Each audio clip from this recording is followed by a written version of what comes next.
Hello and welcome to the Two Robbies Podcast, your destination for in-depth discussion and analysis of the Premier League. I'm Robbie Mustoe, he's Robbie Earle, and here are today's topics.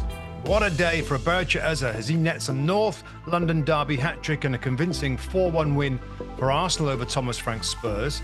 Arne Slot claims responsibility for Liverpool's messy 3-0 defeat to Nottingham Forest at Anfield that leaves the Reds in the bottom half of the table. And a Harvey Barnes brace gives Newcastle a desperately needed 2-1 win over Manchester City, which left Pep Guardiola venting his frustrations at the final whistle. That and more in today's episode. Okay, my friend. There was only one big game of the weekend, really, in the North London derby. Arsenal looking to continue to fire towards this title under Mikel Arteta. Thomas Frank, his first North London derby experience. Spurs have been decent on the road. I think they've got the best away record in the Premier League against an Arsenal team that were in good form themselves. Rob, give us your overview on a quite stunning performance in the end and scoreline for Arsenal. Did you think that they could go into the game and win it 4-1? No, I thought it was going to be tighter. I think these derbies are often tighter. There's often times when we think there's a superior team, and yet the derby aspect of a game just narrows that gap. Yeah. I thought it looked like that for the first 30 minutes. We've seen what Thomas Frank does with his systems. Yeah. He went with the 5-4-1.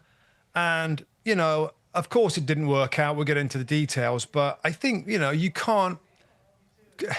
we understand why he did it, given Arsenal's form, given it's away from home, given that Spurs themselves have got fair few injuries, are a little bit on the back foot. I kind of understood why he did it. Now, again, we'll speak to Spurs a little later and what they might do going forward. But I just think the quality of Arsenal came through in the 36th minute with the Mikel Merino chip over the top, and Trossard kind of takes it, gets a bit of deflection. But that was really the key moment of the game, Rob, because it's always the hardest bit is to break down a stubborn defence that's encouraged because they're keeping it tight. Arsenal look they struggled to penetrate Spurs a little bit. And I thought Thomas Frank must have been after 20, 25, 30 minutes pretty happy. Goal goes in, changes everything. And then we saw the difference of the two teams. Thomas Frank's team had to come out and play a little bit more, change the system. Eberechi Eze, of course, was the top man of the day. A hat-trick for him. Could have had 4, could have had maybe even more than that. And Arsenal kind of just showed us a little bit that they're more than just set pieces and relying on set pieces. Yeah. They play in a really clever way. Mikel Arteta, Rob, needs a lot of credit or deserves a lot of credit for subtle changes to this team that makes them build up really, really well, control possession with the game with possession. Little Martin Zubimendi, there'll be a few I want to pick out, Rob, but I think his role in the team, he's neat and tidy. He did get caught on the ball for the goal, didn't he? Goal. Yeah. But him dropping way back, Rob, in between the two central defenders, allows the fullback, Scalafiori and Urin Timber, to basically play like attackers. The key to this Arsenal system is that his fullbacks play like build-up midfield players and attacking creative players. And there aren't many teams that do that are constantly... Those two players, Rob, they're involved more in the attack of Arsenal than anything else. They do more attacking than defending. If you've got 2 extra attacking players out of your back 4, Rice and Zubimendi kind of play a little side to side pretty much. I mean, Rice does get forward at times and so does Zubimendi, but the two of them really give the base for the fullbacks to get involved. And there's so much overload in the middle of the park, Rob, that we're seeing with Man City. We'll get into a little later in the podcast.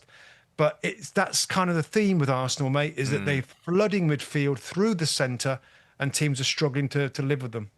So I'll pick 2 things up off what you said there. And one was we did the interview with Mikel Arteta after the game, Rob, and it was really interesting that he said, it was a big game. It's been international break. He said, I've had like 10 days, 2 weeks to prep for this game, which, and I thought, wow, that's interesting. He's obviously one of these really smart football minds who's thinking of different ways that he's got to challenge Spurs. And he said he probably thought that Thomas Frank would come with a back 3, that, to be honest, I wasn't so sure he would do that. But obviously, that's the way he went, bringing Danso in as an extra centre-back.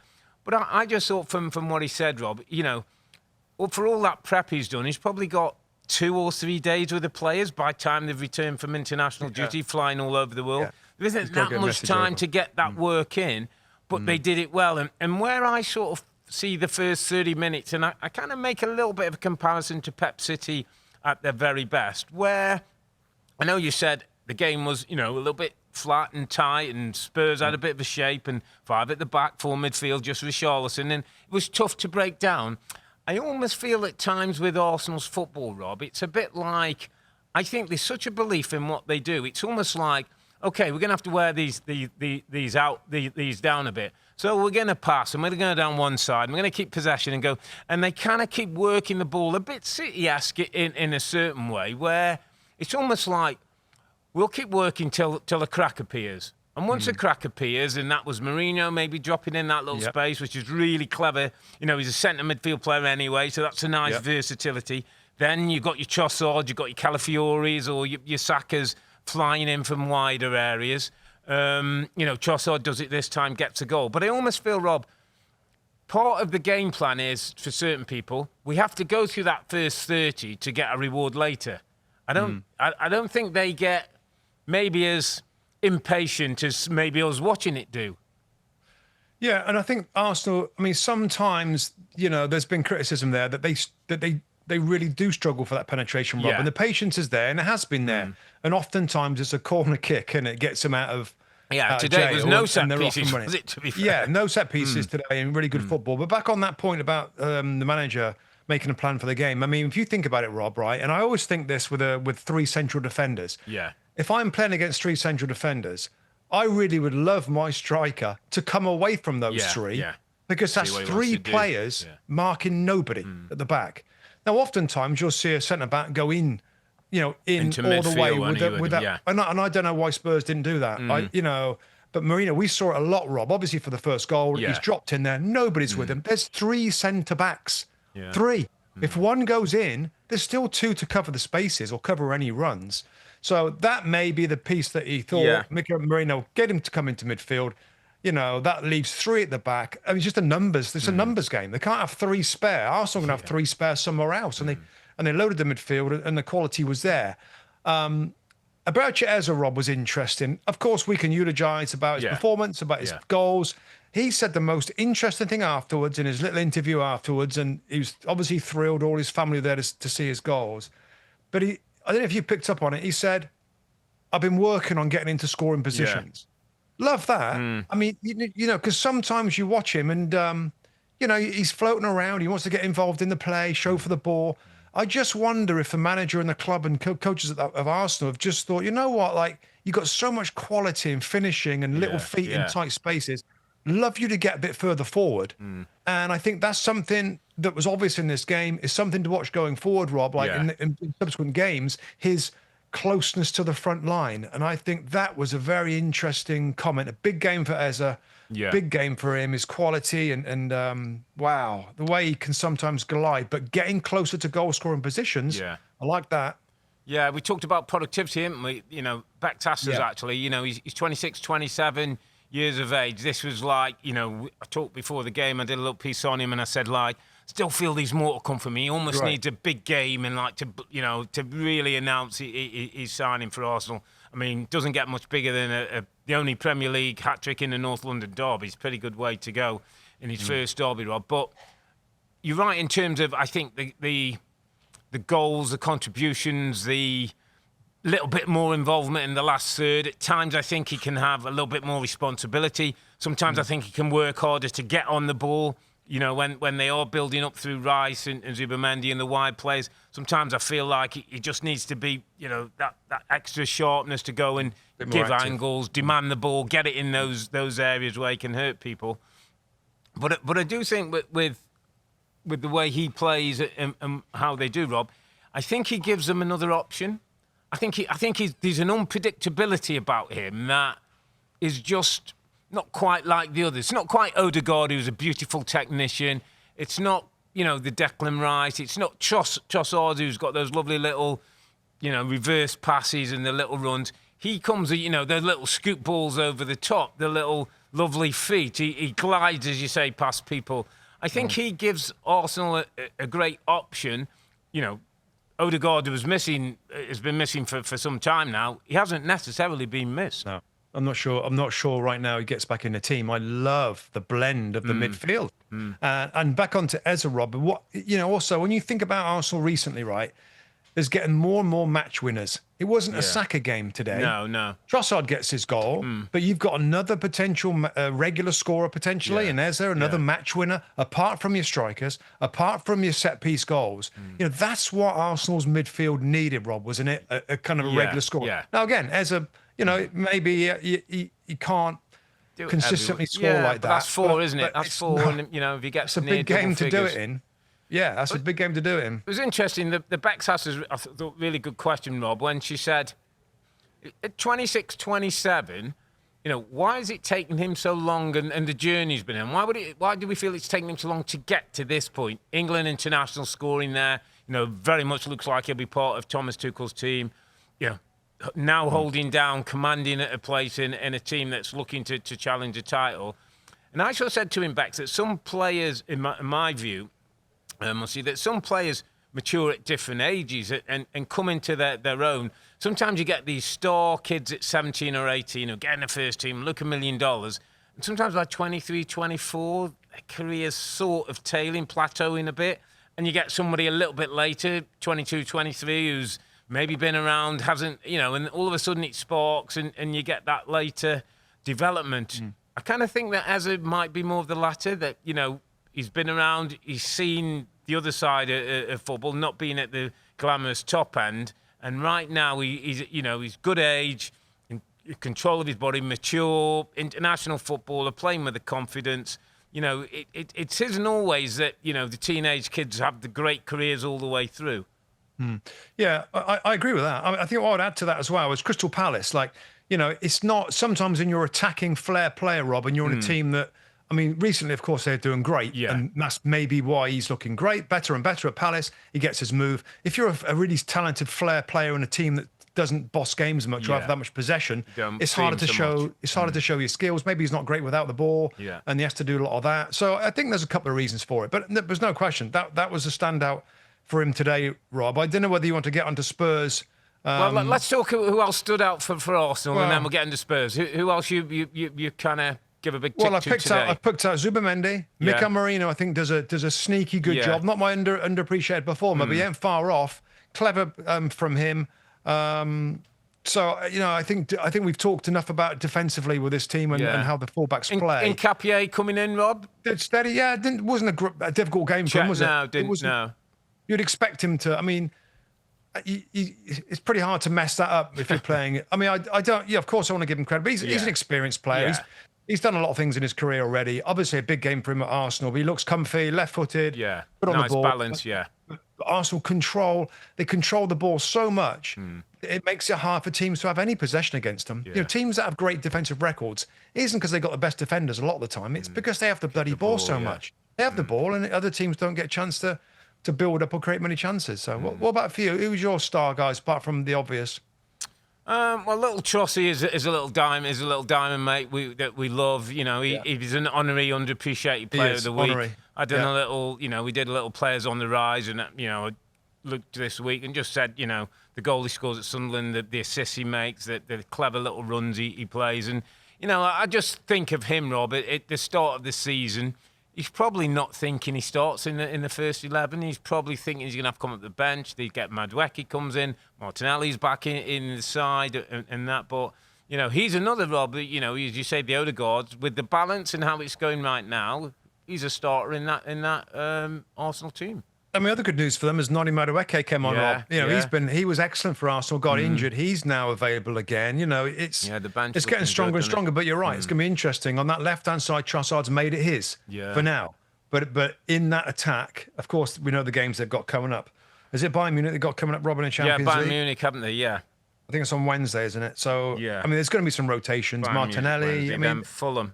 They play Fulham at home next week, But they're looking strong, aren't they? They are looking strong. Let's turn it to Tottenham Hotspur, mate, because It's interesting. I was listening to the Thomas Frank press conference on a Friday. We get them in and listening to what he had to say about it.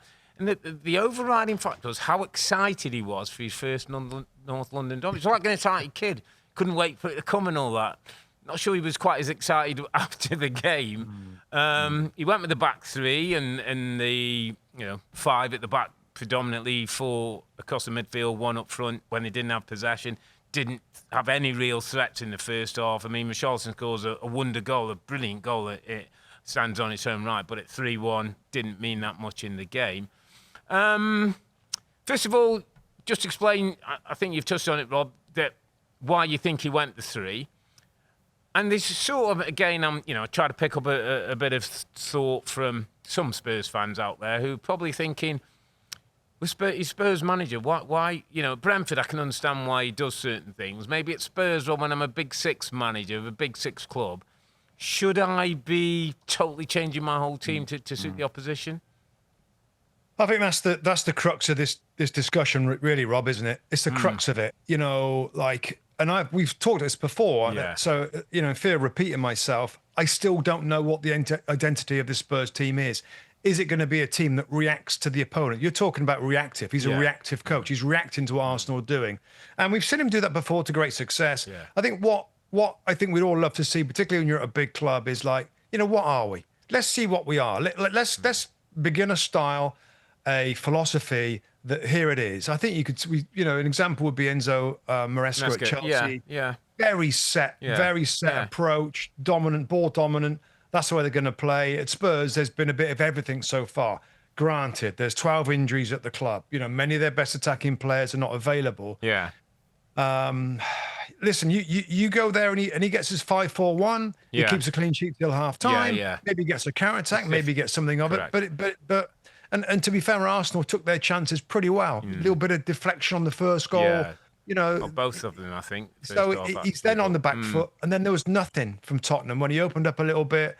Xavi Simons, and I know he hasn't got many other options. We know Kulusevski and Maddison are out right now. Xavi Simons, mate. I mean, I don't know.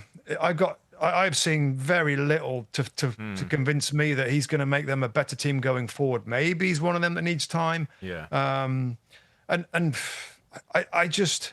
I don't want to use cliches, Rob, about Thomas Frank going into Spurs. It is a big club. He was at Brentford, them Spurs fans, if there's a few more bad results, I think they're down to 9th place in the Premier League table, Rob. Yeah, I know. And his gravitas will start to come into the equation. Come on. Yeah. Take control of this club. Give us a pattern of play and something we can get used to. I heard a really interesting argument on the radio last night, late on, and it was a couple of journalists and I think a couple of fans had phoned in.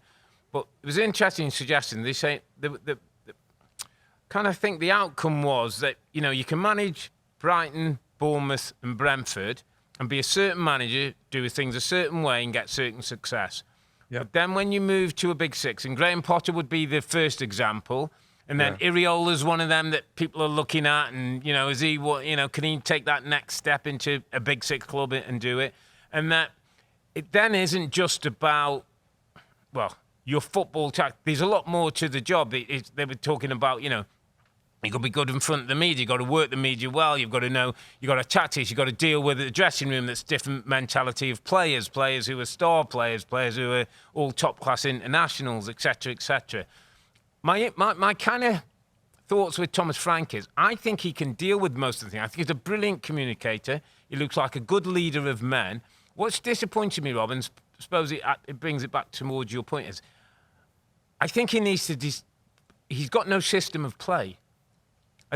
And I know that he was a bit pick and mix with Brentford. Sometimes they go long, they could play through the lines, they could drop off and counter-attack you. And I don't say he can't do those things, but I think with the Spurs team, they want to be a bit more possession-based and, mid-blocks, Rob, and all that stuff, which are the general terms, but have the ball a little bit more.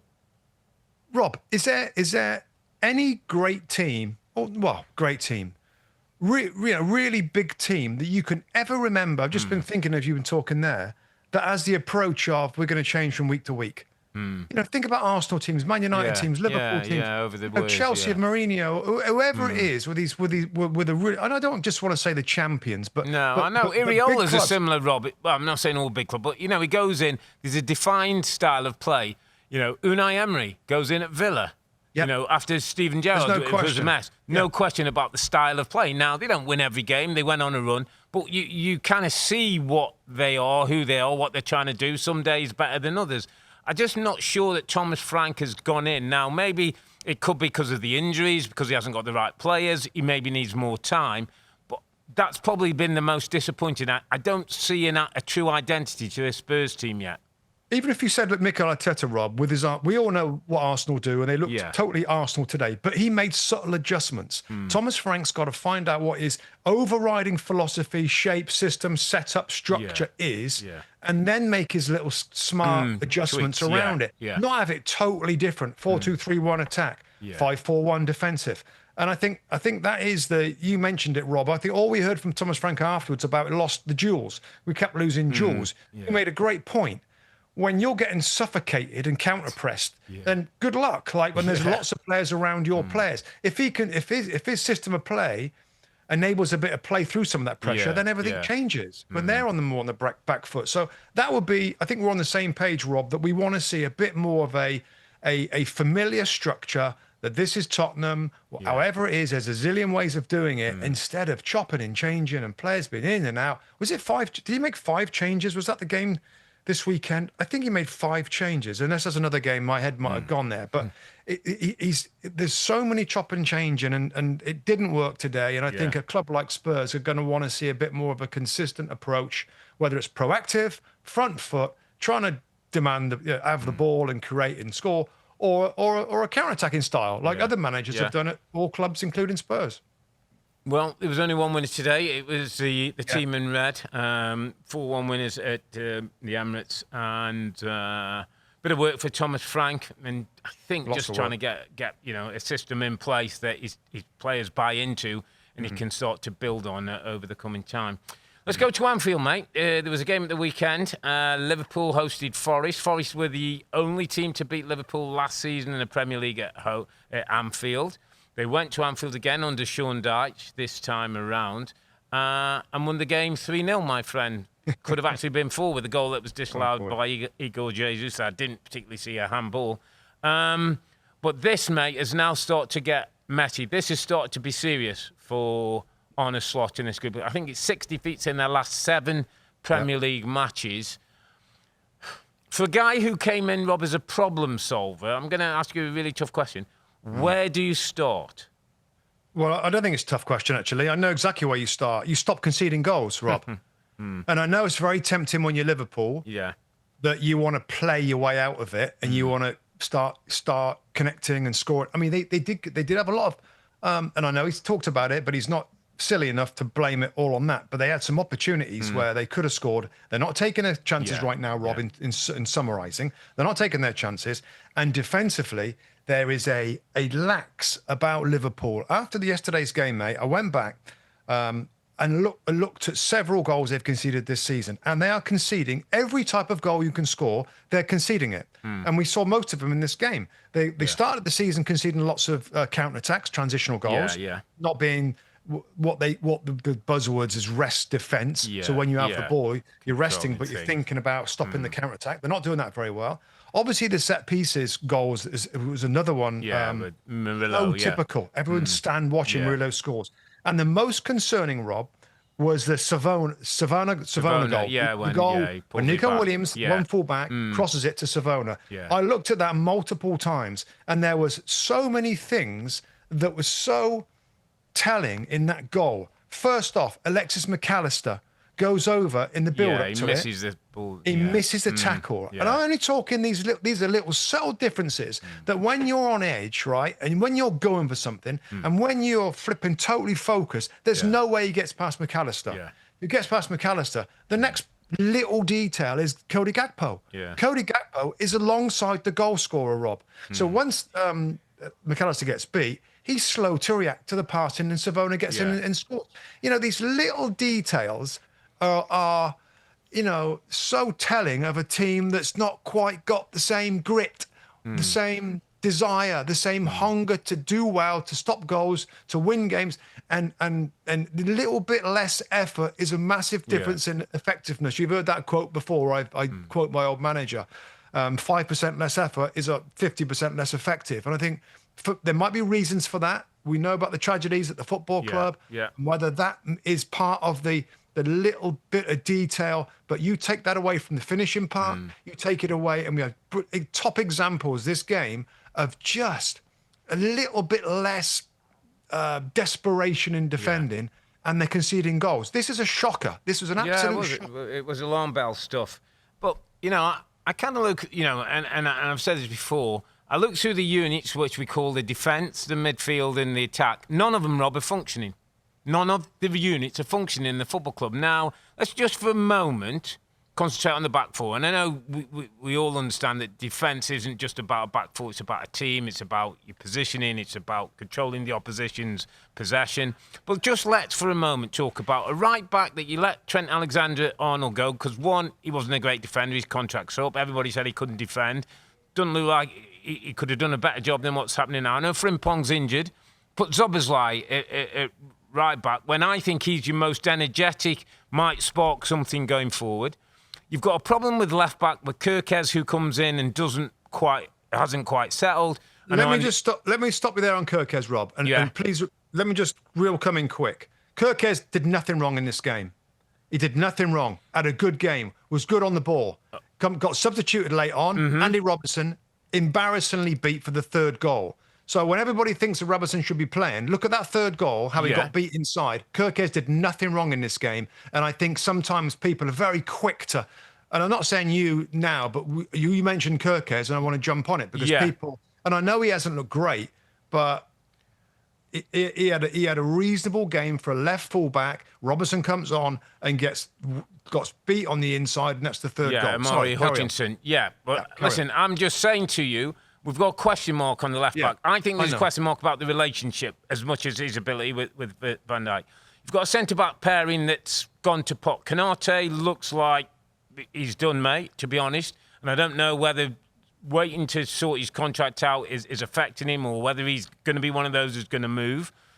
I look on the bench, Rob, and I say, there's a fella there who's been at the football club for 10 years and probably should be at some point an underappreciated performer. Joe Gomez has played every position in Liverpool's back four. And if I was wanted somebody who I just know is consistent, is going to defend, might not be the best footballer, I'd put him in my team. I'd stick him in my team, Rob, to get some of those clean sheets. He could play right back. Play right back and get Szoboszlai in the position he wants to play. And just, as you say, pare back some of our quality, the flair, pare back some of our, let's just go let's go to the clean sheet system. And then we've got plenty up top that can get goals. That's my back four line. The other thing that came out of this game, Rob, was Alexander Isak got the vote of confidence to start. We know it's a huge fee. We know the circumstances in which he's come. I think, in some respects, Rob, things could get almost worse under Isak because he becomes like the lightning rod, doesn't he? He becomes a guy, another game, he doesn't score, we paid this much money. We're now down to how many touches he has in the opposition box, which was 2. He had no shots on target. Yeah, he looks like a deer in the headlights at the moment. Nothing. My note on Isak was very quiet and offered nothing. I think he was taken off. Taken off, 68th minute. Didn't he? So he's really struggling to settle, to feel comfortable, to feel important. At Newcastle, he was a top man. He knew he was a top man. The team knew he was a top man. The fans knew he was a top man. They gave him the ball whenever they could. It's different. If you look at Isak, he looks for the ball, and there's other good options. It goes out to Salah. It goes out to different players. And he looks a little lost at the moment. Now, we know on his day he can be a great player, but making a jump from a big club in Newcastle United to Liverpool, even that with a huge fee is looking difficult. We've heard the manager say before, Rob, he wasn't fit. And then Arne Slot said, now you can start judging him. He plays, he gets injured again. So, this was... He has a history of being a little delicate. We said it lots of times. We've seen it this season. Maybe it's going to come. Maybe we're going to see him in his sweet spot for 5 or 6 games. Maybe he'll get injured again. Maybe he'll go on. At the moment, that's doing nothing for the team. No. Ekitike looks bright, comes on. I think in his first touch, you think he beats somebody down the outside, whips across him, right, does more. So that's something that Arne Slot's got to figure out. You know, he did an excellent job last year, and I'm not one of those that's quick to sort. I mean, it's incredible. No, I was going to go there because you know what the end, you know, the conversations I heard, and I was again, you listen to the radio, so you take stock of where the opinions are coming. But a lot of Liverpool fans were kind of going, they think, like, oh, he's getting to the end. It's you know, he's got to change it sooner, or else we're going to have to change the manager. He came into the team last year. The team was going nowhere. The Jurgen Klopp thing was over. They were spent in many departments, and he kind of put them back together again. Didn't do a lot. There was a lot of change from the recruitment side of the football club. Sporting director spent a lot of money. We talked about it. Lots of change, and that change, players being struggled to settle, and the tragedy, and which may have caused the existing players to not quite be at it. This is all a combination of stuff that's resulted in where they are right now. What I would say is, Arne Slot, all right, you drop down to 11th place. Now it's time for him to shut the door in the dressing room. Let's have a little chat. And he's got to remotivate, a little bit like Unai Emery has done at Aston Villa, when they started as flat as a pancake, and he somehow, over the weeks, slowly turned them around to get the excitement going again, which we'll mention. He's on that path now, Rob. And he's got to show us he can do it. He's got to show us he can get the lads together again, remotivate them, reorganise, make some team changes that you've talked about, play the players that looking fresher and fitter, and you know, try and get some of these the chances finished early on. And defensively, back to the start of this conversation, he's got to get some structure in the midfield where there's protection, they're more compact. There's difference between the lines. The back four are less exposed now, which they are. That midfield's a little loose, and Gravenberch's trying his best, but McAllister's Szoboszlai's not in there. Wow, lots to do. But let's give the guy, the benefit a little bit of the credit that he's earned, and let's see, because it's important now, mate. Top 4 is their target. Top 4 or 5, depending. Yeah. And there's work to do for that target. Absolutely. Can't afford them to get rudderless. Before we move on, mate, I want you to give us your underappreciated performer of the week, because I believe he plays for Nottingham Forest. Oh, I almost forgot. Yeah, I did give you the heads up here. Elliot Anderson, my friend. Now, I don't know. Obviously, maybe the England fans who listen to our show are fully aware of Elliot Anderson. Yeah. He has been excellent for the English national team alongside Declan Rice. Correct. And so to that group of people, I know he's kind of getting appreciated. But for others that may be a little less aware of this guy, he came from Newcastle United. And by the way, how they decided to sell him is one of the mysteries. Well, it was PSR, wasn't it? I don't care. I don't care. I think they had to literally get him out the door. I don't care. I don't care if there's PSR issues. Sell somebody else. Take a fine. Take anything. What points deduction? Take a couple of points deducted. He's going to be. Wow. He is. You're not his agent, are you? Jeez. I'm not. Yeah, but Rob, you as a player in the same position as me, he is another Declan Rice. Ooh. He's another huge quality. It's a big shout, mate. It's a big shout. I know it is, but I'm talking about reliable, determined, brilliant attitude, great injury record, great mentality.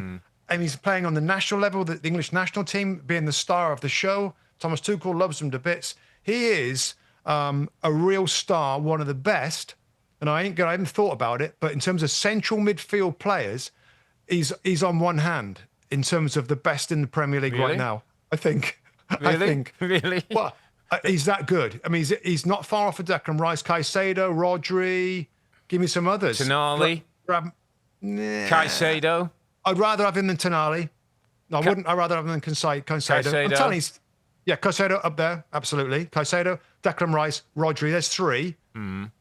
I don't know. There's many. I don't know. So I'm just saying. I think he's got a little bit to do for me yet, Rob, to be at that level. I understand. I like what you're saying. He's good age, durable, as you say, and looks mature. You know who he reminds me of in a footballing sense? And he's one of those players that some people might look at and go, he's okay at this.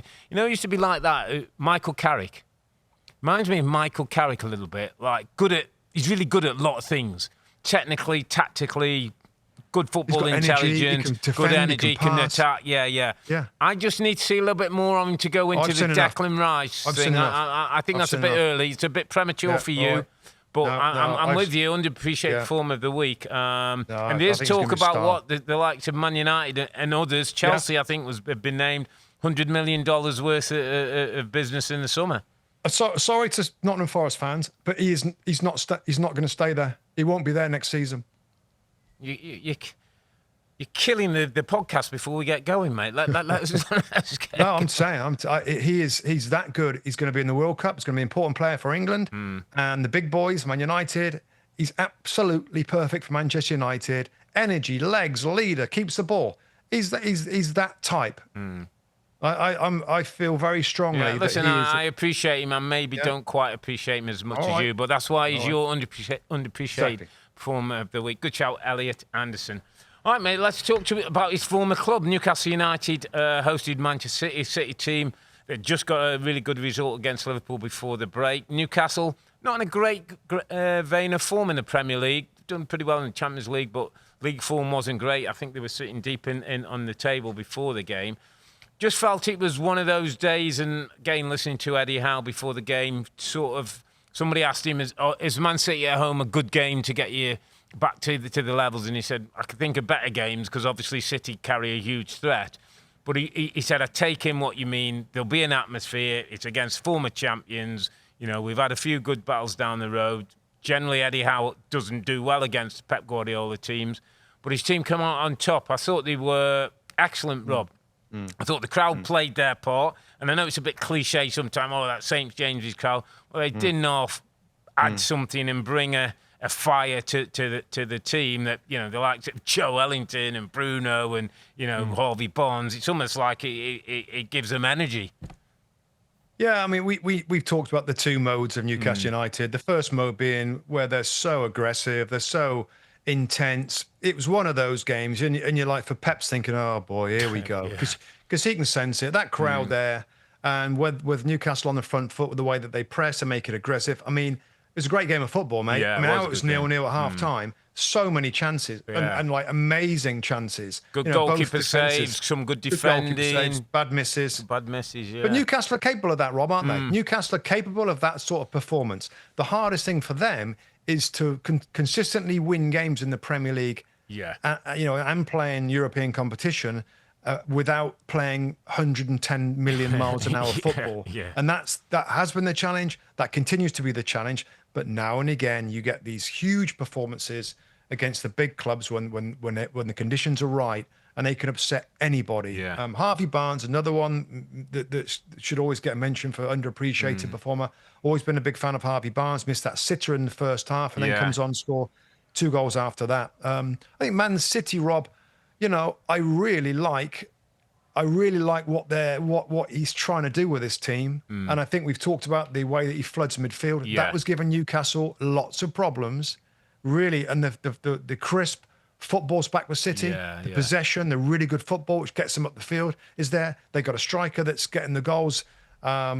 It's just because Pep wants that control. It's so attack tilted, the team. Yeah. It's so attack tilted that when something doesn't quite connect, the poor back four. You know, I feel like Man City's back four get quite a lot of criticism when I think they're all pretty good blimmin' defenders right now. It's a very settled back four. The two fullbacks are doing really well. Yeah, Nunes and I mean, what chance when you've got Bernardo Silva and Shirky and everybody running forward? They don't get much help. They don't get a lot of help. So that's just Nico Gonzalez generally, isn't it, to try and get himself across the pitch. Yeah, and Rodri's better at doing that. Rodri helps a little bit more. Yeah, but as long as they got all those attacking players in there, there's going to be games when they're going to get caught out a little bit and going to get caught defensively. I think as well, it was a day, you know, when you say chances, Holland goes through early as a one-on-one and misses a target, expecting maybe to go around. Foden had 2 or 3 really good looks where you expect him to score. If any of those go in, it looks and feels different, and they probably control the game in a different way. Just like to mention, just quickly going back to Newcastle, Rob, and 2 young players who are really...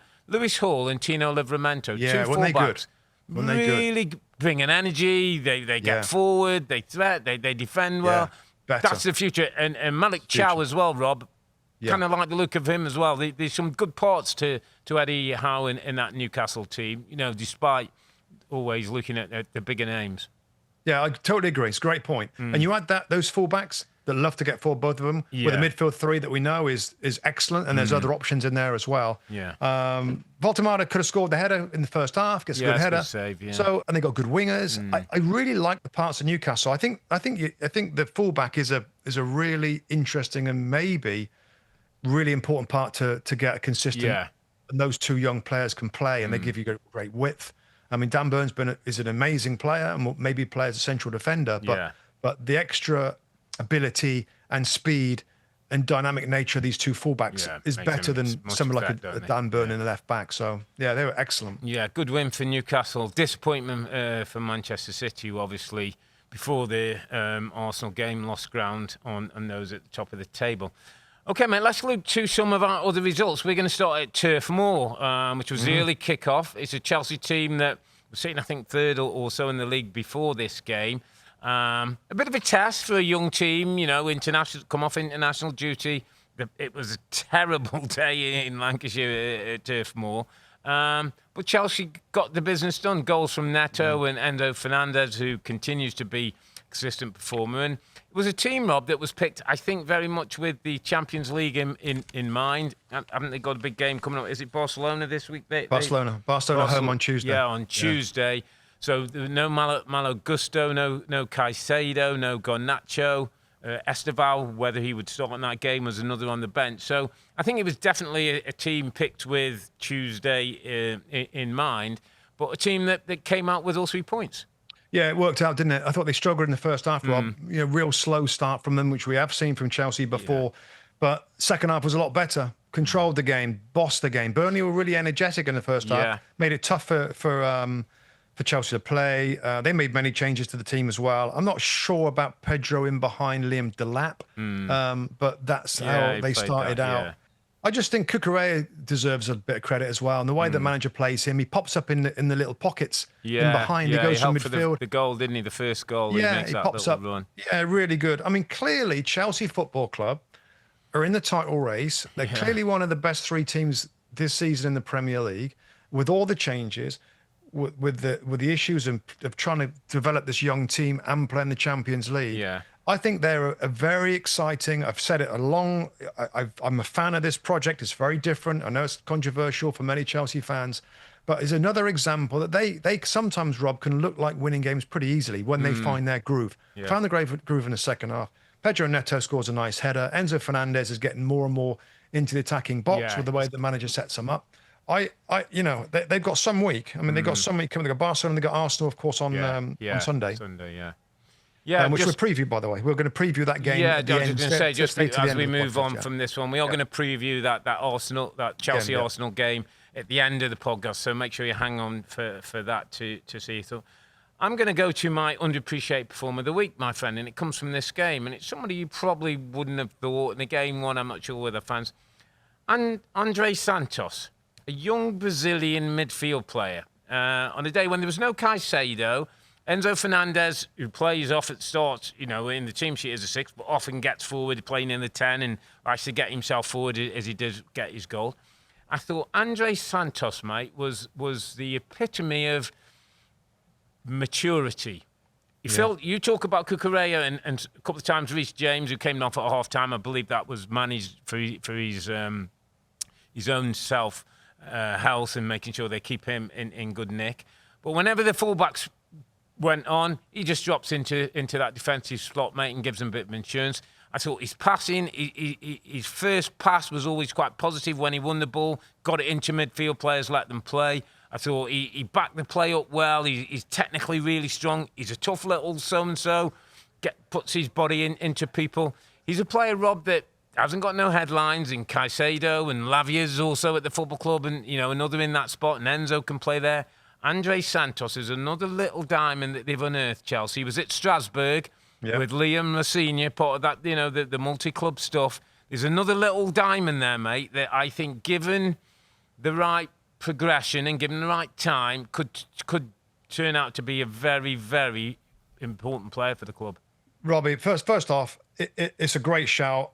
one of my top notes is Andre Santos, very good in central midfield. So I'm on the same page. I saw the game. Yeah. I think it's probably his best game I've seen him play for Chelsea. You just mentioned the other midfield players that they've got as well. I mean, that's 3 when they're all fit. Yeah. Excellent options as a defensive-minded midfield player. So I love that shout, Andre Santos in the midfield there. Yeah, and you talk about diamonds. They're collecting quite the bunch of diamonds, and that's the whole philosophy. Some aren't going to work. Yeah. Mikhailo Mudrik's one right off the top of there's going to be playing that don't work. Yeah. But there's going to be, we're seeing now Esteval, we know about Cole Palmer. There's, I think Cucurella, other Caicedo. Garnacho's looking a little bit more consistent now, isn't he? Yeah. Yeah, Garnacho. I mean, Caicedo's a little different because he was so much money, but the philosophy of trying to find the best young talent and not pay top dollar for it, that's the whole idea. And Andre Santos, as you mentioned there, might be another one of those. So it's a very good shout. He had an excellent game in midfield. What nice options they've got. Yeah. Apart from Reece James playing in there sometimes if he wants. And in a position where most teams are struggling for that guy, or you talked about how important that guy is. Yeah, they got 3 of them. So, and Enzo continues to do well from there. So, looking good. Andre Santos, my underappreciated performer of the week. Let's move it to Leeds United, mate, who I think it was 1 win in 6 coming into this game, probably one of the out-of-form teams in the Premier League, facing Aston Villa. Unai Emery's Aston Villa, who were on the opposite run, one of the in-form teams in the Premier League. And it went to form in the end. Leeds United 1-0 up at half-time, 2 Morgan Rogers goals after Unai Emery changed Marlon and Matson came on for Digne and Buendia on the left-hand side, and all of a sudden the shape was different, a little bit more attacking threat, and they get the win, Aston Villa. Let's talk first Leeds United, Rob, because there was a few rumblings before the international break about Daniel Farke. I think they'd lost 2 straight away from home, and the usual rumblings that happen at clubs that get promoted, and Leeds sort of going in the wrong direction. Another defeat today. I'll just say too, we asked Rebecca Lowe in the lowdown whether she thought Daniel Farke would still be at the football club at Christmas, and unfortunately she said she didn't think so and would like to see him at least given that time. Now they've got some tough fixtures coming up next 5 or 6 weeks. They've got some tough games coming up, but what do you see for Leeds? What do you see for Farke in the future? I see a decent Leeds team. That's what I see. I see a decent team that are trying for his manager, that the fans are still behind. Yeah. That gave Villa a very difficult game in the first half, made it very hard for them. It's a decent team. I wrote it down. Like the final third, they lack a little bit of quality. Yeah. I just sometimes think, Rob, like if I'm looking at a team, and we've seen many of them that look out of ideas. Yeah. They're not, the relationship looks wrong. It's bad. The energy's bad. Leeds look decent to me. Yeah. And I know where they are on the league table. This is a very hard league to survive in. Burnley, Leeds now, 2 of the promoted are in the bottom 3. So it's not always the manager. But I understand it. I get it. If you're in the bottom 3, at some point they'll say, well, it looks like we've got to change a manager and see if he can make a difference. That's not yet for me. It's just not. And I know the game's coming up. It's going to mean that they're going to win few points. But I watched the team in this match that they ran out of steam in the second half. I get that. And Villa made the changes and really took control and were impressive. But I don't see an awful Leeds team. Just maybe, Rob, that all the teams, maybe bar Wolves, are decent Premier League teams. Yeah, and someone's got to be down there. Not much between them, is it? Yeah, it's not always it's not always, particularly the manager, of why teams in the bottom 3. It's the nature of promotion into this league. Even in run of games, you can have 3 or 4 really tough games in a spell. You lose 3 games, and people are talking the pressures on. And the midfield's good, Rob. The midfield is strong. Yeah, Joe Rodon was one of the was I was thought about him for underappreciated. They lost the game, but didn't go for it. He had a really good game. Ampadu strong in midfield. We know about the other Andre Stuck and the midfield players, and they just lack a little bit of. I know Dan James came into the game and. It just lack a little bit of that. Albert Lewin came on, didn't he? I'm not sure why he didn't start the game. Well, Metro, I guess he likes Metro at the moment. Yeah. So, I don't know. I don't see him. I don't see what anybody else can do right now. Yeah. But another 2. I'm like with managers. Yeah. If they're in and around, if they're in the bottom 3 in coming in towards January, then maybe Christmas, they're gonna. But I sometimes and I thought Bex made a really good point on this one. She said sometimes if others will look around, Wolves have made a change, West Ham have made a change, teams have made a change, and so it almost becomes, we need to make a change just to turn things around. Not necessarily, thinking that's the right way. But let's see what happens at Wolves. Wolves made a change. Just see if it gets them much better. I think West Ham's a little different. Yeah, they got a much more experienced, better squad. Forest much better, bigger, better squad.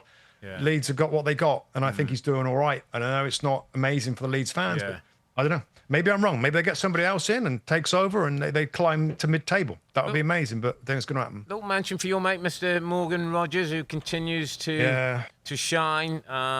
Is pushing Jude Bellingham apparently for place in the England national squad. He continues to get his goal, continues to be a threat.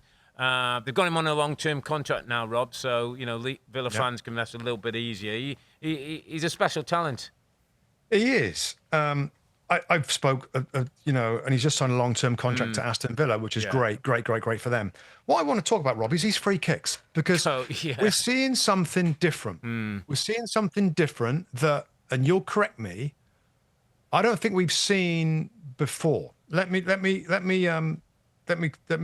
go into that a little bit. There's new footballs this season from a company called Puma. Yeah. And I think we've seen a lot of spectacular goals from outside the box. What I'm trying to say is, when a free kick is just outside the 18-yard box, right, we have seen in the past, and we commentate, it's a bit close. Yeah, hard to get that ball up and down. It's the hardest to get up and down. So that's why you have the draft excluder, the guy that lies on the floor, because often the only way is to roll it underneath or smash it to the goalkeeper side of the wall. I don't think we've seen any consistency where from 19 yards out, the player can strike the ball in such a fashion that it travels quickly and it doesn't go very high, allowing the goalkeeper to get over. It's that side foot, the side foot, imparting just a tiny bit of topspin, but it punches the ball through the air. The Villa fans called it a dippy, and they practice it, by the way, because I don't know if you saw on the show, Buendia did one a couple of weeks ago. I saw it. In the win, and then same thing, Rob. Really close to the line, the 18-yard line. That's new, mate. We haven't seen that. And as it beats the wall, it's already starting to go down. Yeah, it just gets to that height and stays there, but it's travelling quickly. Whereas if me and you in our day, we'd clip it in a different type of strike, and because it's got to come down, you can't hit it very hard. Yeah, and it sort of floats in the goalkeeper behind it. Yeah, but I mean, if they can master that technique even more, I mean, they've shown they have twice. Tim was saying, as a goalkeeper, you're basically nullified. Yeah, and that's we haven't seen that before. No. From 19 yards out, like just outside the box. So are we thinking it's the ball? Are we thinking it's technique? Is it a combination of both? I think it's got to be a combination, because players will try every technique. Yeah. There's maybe something about this ball, when you punch it in the middle of it, you can't hit the underneath of the ball, because that puts a bit of bottom spin and makes it spin up a little bit. But they're punching it in the middle of the ball with their side foot. Yeah, it's flat, a lot flatter, isn't it? It's flatter and quick. Yeah. But, anyway. Free kicks 101. Set piece coaches get to work on your free kicks. I mean, I think it's fascinating, mate. That's new. Absolutely. Okay, mate, let's move it on a little bit quickly. Wolves 0, Crystal Palace 2. Rob Edwards back at Wolves, but couldn't change their fortune. Munoz with the first goal, and Pino with a beautiful goal for second goal for Palace. 2-0. I think Palace move up to 5th in the Premier League, mate, under Oliver Glasner. You can guess there was somebody in the studio was pretty happy with the way things were going. Was there two screams? There was two screams of joy. Screams of joy that know that Palace are winning 2-0. Let's go to Bournemouth. Bournemouth 2, West Ham. Good game this. Callum Wilson with a couple of goals in the first half, mate. And read a really interesting article about Callum Wilson saying that he hasn't given up on England and that he still wants to get himself scoring goals. So he got a couple of goals, Rob, which was interesting. And then he got taken off. I think it was early into the second half, and I'm not sure if it was something arranged or he's got injury or the manager's trying to protect him. But as ever, we said, I hope that's not one of them that come to haunt you. And Tavernier gets a penalty kick on 69, who now comes on and gets an equaliser. And from 2-0 up, West Ham have to be sort of satisfied with the point. Yeah, I saw they're 2-0 up, and I thought, wow, that's like they should go on and win that game. That's not great when you in the position they're in. Yeah. I mean, Wilson's interesting, Rob, because a few games ago, I thought he looked ever so slow, ever so sluggish. I mean, I guess, I know he's been out the side and he's been struggling to get in. Maybe he'll sharpen up a little bit now. Yeah, sometimes when you're away from first team action, you just you drop a little bit, didn't you? But, He's still a goal scorer, mate. He's still got a lovely Yeah. feel for goal and knows where the net is. Yeah. Well done him, and maybe he'll go on a bit of a run now. I still think West Ham, even though they didn't get this win, I'm still confident they're going to get away from the relegation zone. Nuno will get this sorted out. I think so. Brighton 2, Brentford 1 at the Amex. Goals by Thiago with a penalty. No surprise, Welbeck gets an equaliser, 71 minutes for Brighton. Hinchelwood, who came on as a sub, gets a 2-1 ahead. And then Thiago had a second penalty that was saved 90 plus 4 minutes on the clock. So from possibly getting a draw, Brentford end up losing 2-1 to Brighton at the Amex.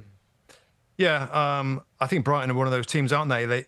They're a little inconsistent. Same as Brentford, the 3 Bs. We've talked about them. They've gone off the boil a little bit over recent weeks, I suppose. Yeah. But no, well done, Brentford. And last game here, mate, is Fulham 1, Sunderland 0. Huge win that for Fulham.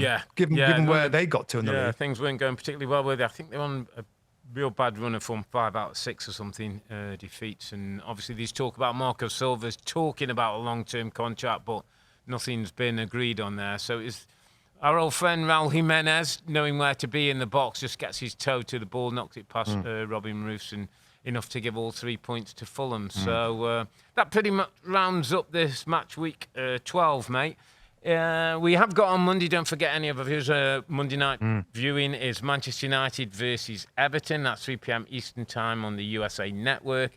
I'll be in with Cora and Danny Higginbottom looking at that game. Obviously, Manchester United in a bit of decent form. Everton still is a little bit patchy and inconsistent under David Moyes. So a big game at the Hill Dickinson's Stadium, I think. Oh, sorry, to Old Trafford, actually. Manchester United at home to Everton. Ruben Amorim looking to keep that run going. Okay, mate, we're gonna wrap things up as we said we would. Look forward to next Sunday, November the 30th, 11:30 a.m. Eastern Time on Peacock, and that's Chelsea versus Arsenal, first versus second, or second versus first, I should say. Chelsea at home, that young team. Most people, I think, would say Chelsea aren't really in a title race. Well, they're second, mate. They'll go 3 points behind Arsenal if they win that game.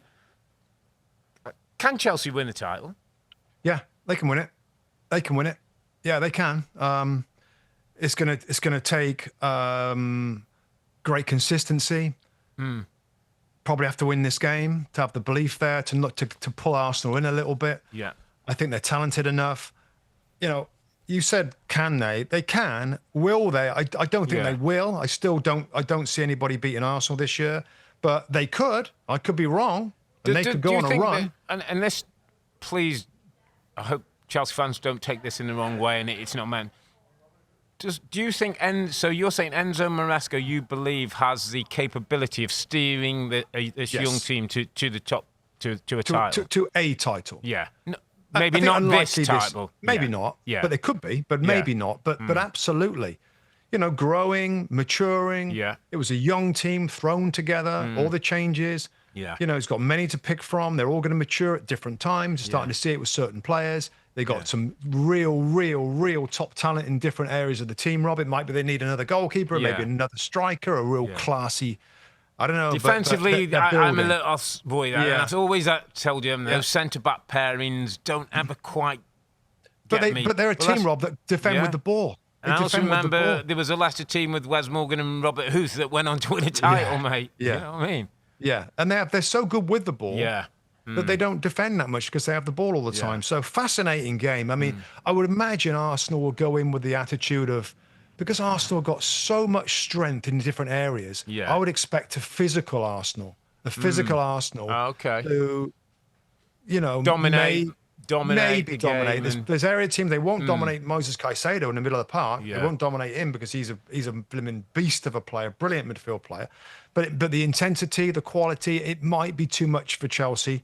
But what a game! What a game! I mean, Arsenal are finding that the City are losing and Liverpool are losing. Okay, Chelsea, let's see if we can put them away a little bit. I mean, it's a big game. They go and put race. Chelsea away and put 9 points between them. It starts to look a little bit rosier. It does. But again, the two smart coaches, Rob, Tactically, very smart. And Arteta, he's talked about having time to assess the game against Spurs. Yeah. He ain't going to have the same amount of time. They're in the Champions League, but both of these teams in midweek. So, he's got to come up with something, because Chelsea, the way that Chelsea play are awkward. It's awkward, the way that they structure the midfield and morph into that diamond or a box four in midfield. Arsenal got to be ready for it, or try and do similar themselves. So I can't wait. Looking forward to that. I'm in next weekend with you, I think, isn't it? Next weekend. Yeah, next weekend, And Arsenal got Bayern midweek, and then they go to Chelsea. So it's a big week for Arsenal, is it, based on, North London derby, Bayern Munich, Chelsea. But this is what you got to do, mate, if you want to be the top dog and top of the table. And they were absolutely. They were the top dog this week, mate. So the North London is definitely red, as Arsenal, I thought, gave Chelsea a lesson at the Emirates. On a weekend when both Manchester City and Liverpool lose, it's Chelsea that carry the fight now to the Gunners, 6 points behind Arsenal, and they meet next weekend. We'll be back next Sunday. That's November the 30th to review Matchweek 13, where all eyes are on Stamford Bridge in that game of Chelsea hosting Arsenal. Just like to say to all our American viewers and listeners, a very happy Thanksgiving that's coming up next week. Absolutely. We don't see you before, but for now, I'm Earle. He's Mustoe, together with the two Robbies. Thanks for watching and listening. Be safe, stay healthy. It's a good night from me. And it's good night from him. Good night.